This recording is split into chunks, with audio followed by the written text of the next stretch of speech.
Good evening, everyone. This is Melissa Thomas of Florida National News coming to you with the evening news rundown for your Thursday, December 10th, 2020. Happy Hanukkah to those who are celebrating it. Thank you so much for tuning in, guys, as always. Now, as usual, we like to extend an invitation to anyone looking to advertise on a platform. And we also extend an invitation to those looking to sponsor content. We offer those opportunities as well. So if you're interested, just shoot us an email at ads@floridanationalnews.com to find out more. And per usual, we like to start our evening news rundown with the latest COVID-19 reports globally here in the United States and in the state of Florida. So globally, the World Health Organization is reporting over 68.1 million confirmed cases and over 1.5 million confirmed deaths. Here in the United States, Johns Hopkins University is reporting over 15.4 million confirmed cases and over 290,000 confirmed deaths. Here in the state of Florida, according to the Department of Health's dashboard, we're seeing over 1.08 million confirmed cases and over 19,600 confirmed deaths combined between residents and non-residents. Now, jumping into our world story for today, Canada is now the third country to authorize emergency usage of the Pfizer BioNTech COVID-19 vaccine. They made that announcement on Wednesday, saying that a thorough independent review of the evidence determined that the vaccine produced by Pfizer and BioNTech meets the, quote, stringent safety, efficacy, and quality requirements for use in Canada. Now, the other two countries, of course, are the UK and Bahrain, both of which authorized the emergency use of the vaccine last week. In the US, meanwhile, emergency authorization of the vaccine could come within days, so we're still waiting on that. Now, in an analysis released on Tuesday, the FDA affirmed the vaccine's safety and its 95% effectiveness at preventing coronavirus. Now, it's important to note that in Canada, as in the UK and likely soon the US, regulators are only authorizing provisional use of the vaccine during the pandemic. Now, formal approval requires more comprehensive data and regulatory review. As for Canada, Prime Minister Justin Trudeau has said that he expects 249,000 doses of the Pfizer-BioNTech vaccine to be on hand by the end of this year. Other vaccines, such as the one produced by Moderna, are also under review by Canadian health authorities, who said at a news conference Wednesday that they expect to issue further decisions on those other vaccines here soon. So, also jumping into our US news, and a bit of slight unfortunate news in terms of COVID-19 deaths here, the US has reached another record, a single-day record of over 3,000 COVID-19 deaths in a day. Now, for more on that, the US recorded specifically 3,054 deaths from the coronavirus on Wednesday, which actually beat out the previous record from the spring, which was over 2,700 back on May 7th. Now, deaths lag behind cases and hospitalizations, which have been spiking for weeks, and now the death toll is setting records too. Now, the spread of the virus, as we see, shows no signs of slowing down just yet, particularly in the short term with the winter weather, which is bringing everyone indoors, which increases the risk and speed of the spread. Now, there are currently more than 106,000 people in the hospital with the coronavirus, and the country is averaging a staggering total of more than 200,000 new cases every day. Now, there is hope with the vaccines on the horizon. We'll continue to keep you guys updated on that, but they likely won't be widely available until sometime in spring 2021, meaning that there are still several difficult months with the pandemic to go. And we'll continue to keep you updated. And a bit of positive news, though, for those who are traveling here in Florida or traveling through Orlando specifically. Orlando International Airport has announced that they will be setting up a clinical rapid testing site for COVID-19. They made the announcement Wednesday saying that the program will be in partnership with Advent Health Centricare. The testing site is being set up as part of the concession program and will be located pre-security on the airport's third level at the west end of the main terminal, according to a news release. Airport executives are saying the location is to help provide a convenient testing opportunity for both travelers and airport employees, as well as the overall Central Florida community. Greater Orlando Aviation Authority CEO Phil Brown said, quote, as travel increases with certain destinations requiring COVID-19 testing prior to arrival, having an on-site clinic will enable us to better serve our customers and the community. Now, the testing clinic is projected to open a little later in December, but ahead of the main holiday push. Operations are scheduled to continue there through the end of July of next year. So good news for Orlando International Airport. As you saw in the footage there, Tampa's already taking that into account. They've already put that in effect. But in the meantime, we're going to take a quick commercial break. We're going to come back with some more news stories for you. Stay tuned. At Duke Energy, we deliver electricity and so much more, like free home energy assessments, rebates for energy-saving improvements, payment options to help you better manage your budget, and even bill credits for helping the community use less energy. So no matter what you're doing, we can help you make better energy choices every day. It's just another way we bring power to your life. How much can you save? Welcome back to the Evening News Rundown. In our next U.S. story, House Speaker Nancy Pelosi and the House Democrats may lose a little bit more of their majority. They'll be going down possibly 2 seats in January, possibly. She, of course, has her hands full dealing with the significantly reduced Democratic majority in her chamber. There were 9 net districts from blue to red that got flipped in November. And now there's one race, which is New York's 22nd district. It's a rematch between Democratic incumbent Anthony Brindisi and his predecessor, Republican Claudia Tenney, still uncalled. Democrats currently hold 222 seats in the House. They need 218 seats for the barest possible majority. Now, President-elect Joe Biden has kind of narrowed that even further by appointing or nominating 2 currently sitting Congress folks, representatives, namely Representative Cedric Richmond of Louisiana, who is Biden's transition team chief, who will head up the White House Office of Public Engagement. And as you heard us report earlier in the week, Representative Marcia Fudge of Ohio, who is nominated to serve as Secretary for Housing and Urban Development. Now, both of these members of Congress represent heavily Democratic districts, so Richmond and Fudge will be replaced by fellow Democrats, but first they have to resign.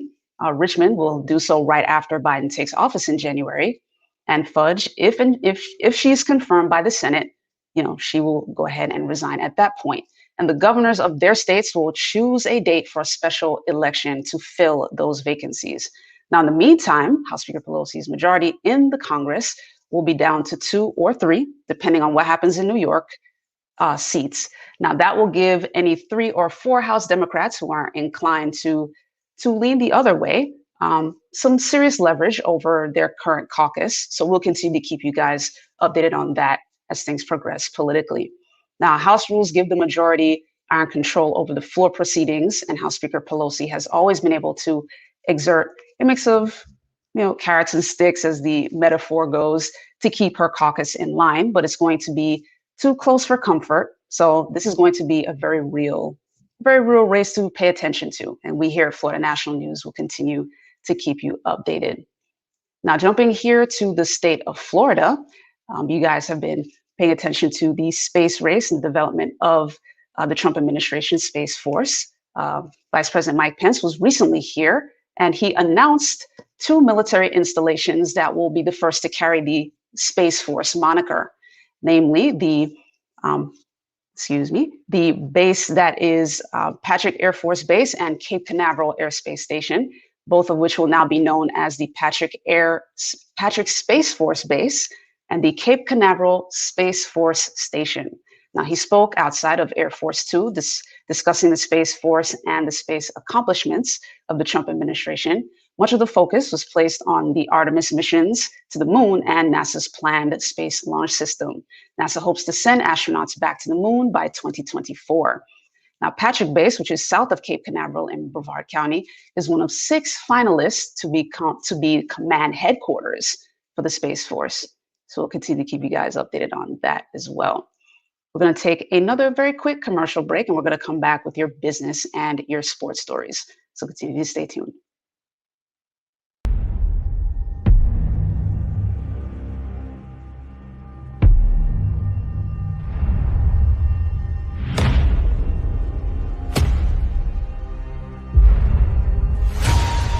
All this time we fought side by side. We trained together.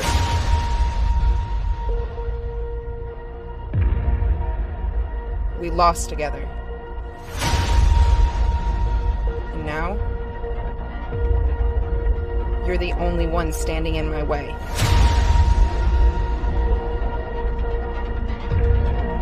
It's been a while, old friend.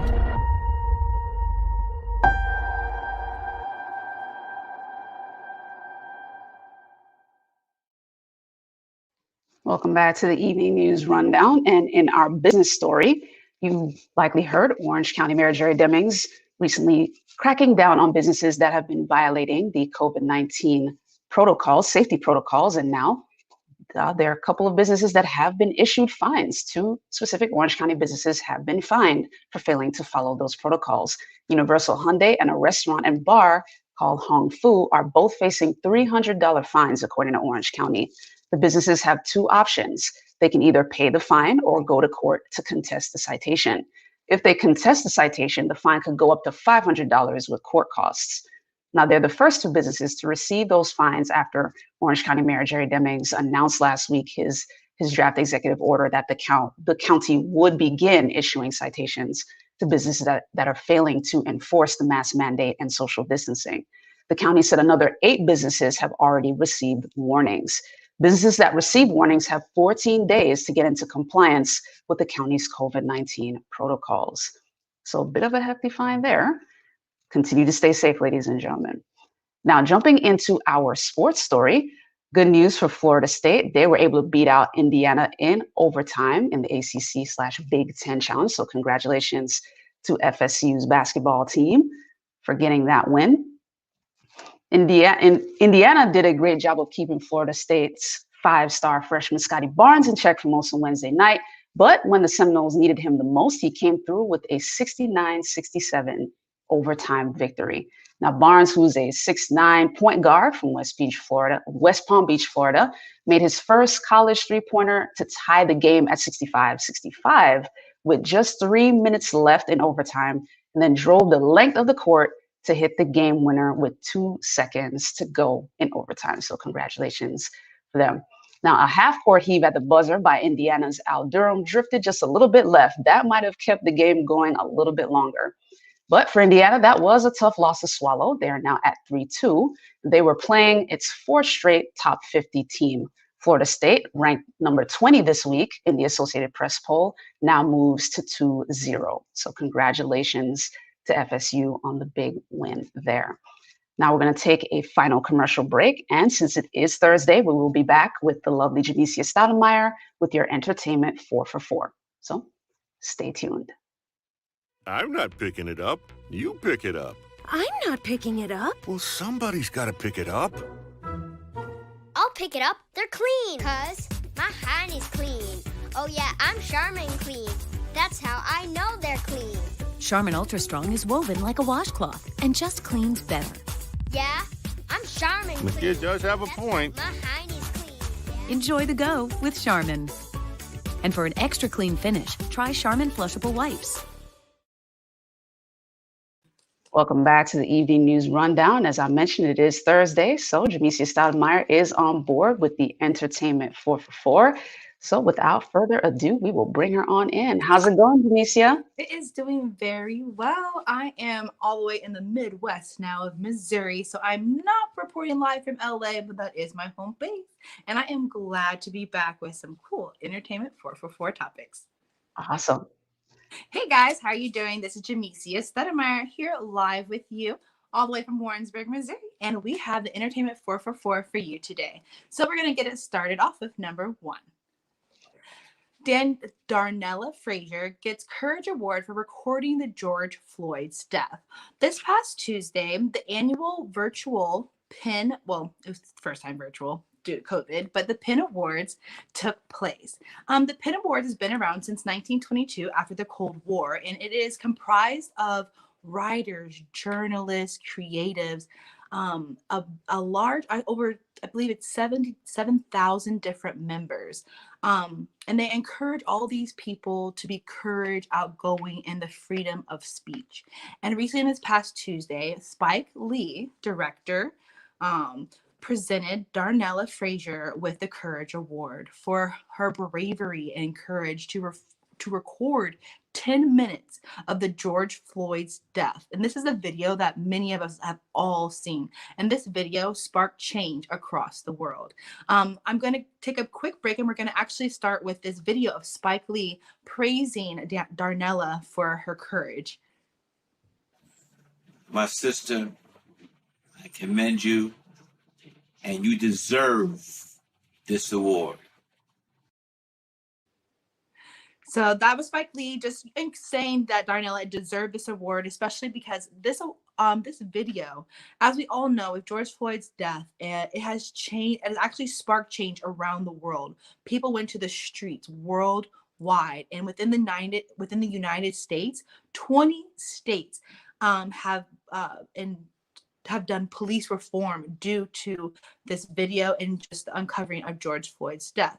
And here is a quick video of the beautiful Darnella Frazier, if you want to go ahead and bring that up. And this is her just saying thank you to Mr. Spike Lee. Darnella Frazier is only 17 years old, and she is just so honored and humbled.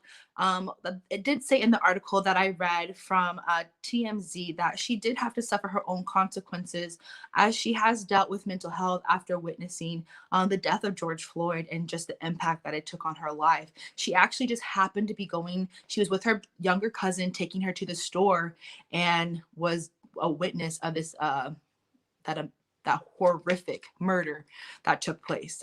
So we want to thank Darnella Frazier for her courage, for being the one that stood there 10 minutes as an African-American 17-year-old. She changed the world. So shout out to her. Keep going, girl, and God bless you for your courage. All right, guys, number 2. Women's Hall of Fame honors Aretha Franklin, Toni Morrison, and Henrietta Lack, and more. So the Women's Hall of Fame has been around for a long time. Here you go. You have the beautiful Miss Aretha Franklin, who was actually the first African-American woman nominated into the Rock and Roll Hall of Fame back in the 80s. She also has 18 Grammy Awards and never made it to the Women's Hall of Fame.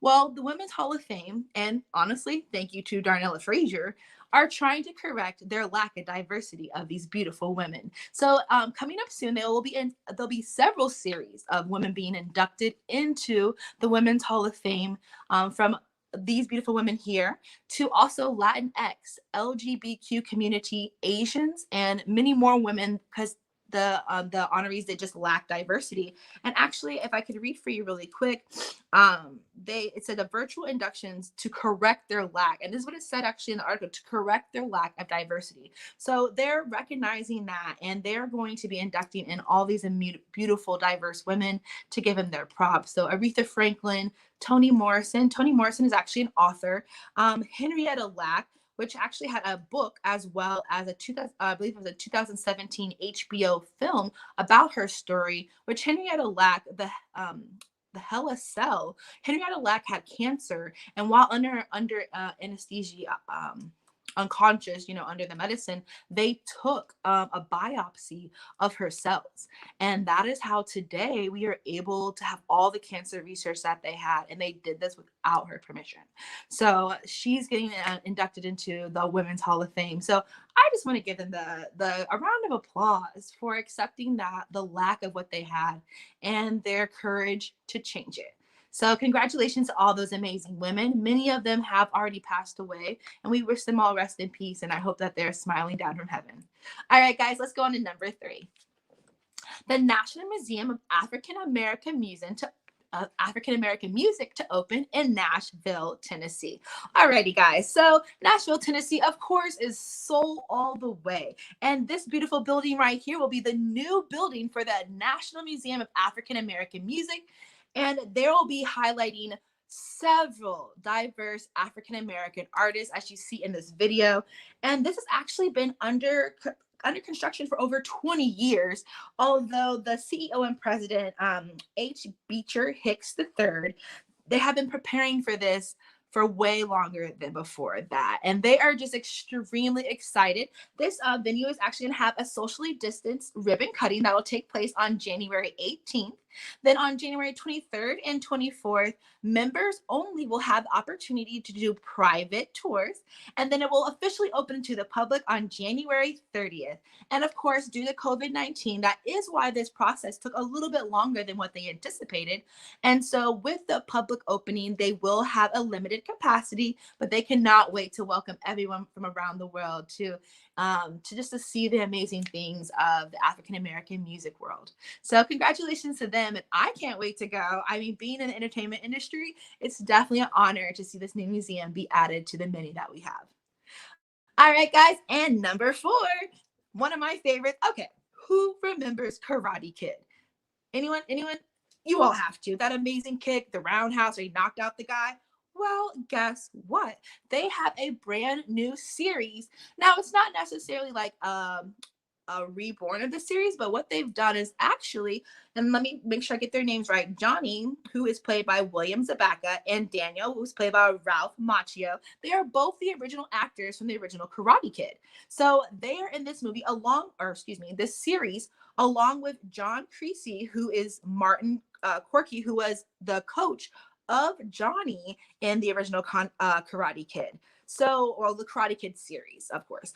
So what they're doing is they're in season 3, and I've actually watched 1 and 2. Amazing, guys. It's super dope. And if you're a fan, it keeps you drawn in every second. So Johnny, in the first 2 series, Johnny gets his own, he reopens Cobra Kai, and Ralph Macchio, they run into each other. They still live in the same town. And of course, Johnny is still, his whole life changed after that devastating blow that happened at the karate match. So they both start teaching their students, and unfortunately their history is really starts ingrained in their students. And unfortunately, one of the main actors, Miguel, in the series, there's a big showdown karate fight at school, and sorry, spoiler alert, but one of the actors gets hurt due to this karate fight that they have. And so Miguel in this next season is going to be going through the toughest match of his life, and that is his mental health. So I'm really excited to see how they tackle that, because mental health is a big part of what in reality we deal with today, especially after going through major things like we just talked about in the first topic today with Darnella Frazier. But the cool part is they just dropped the trailer for this, and it is going to be premiering in January. So if you hold on real quick, we have a hot quick clip of the new trailer. I thought I was doing the right thing, but I failed you.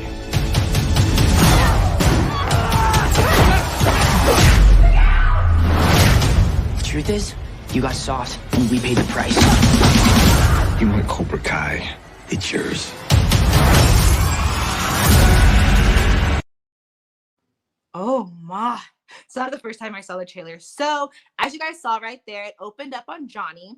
Johnny was the kid that Ralph Macchio did the roundhouse kick and laid out flat. So he restarted Cobra Kai, and that's when his old coach came and found him. And of course, the old coach is still up to his old ways, and he is not trying to diffuse anything. He is making it worse. So as you saw right there, I'm guessing Johnny's going to give up Cobra Kai to him, and hopefully him and Daniel will pair up to change things for the better good.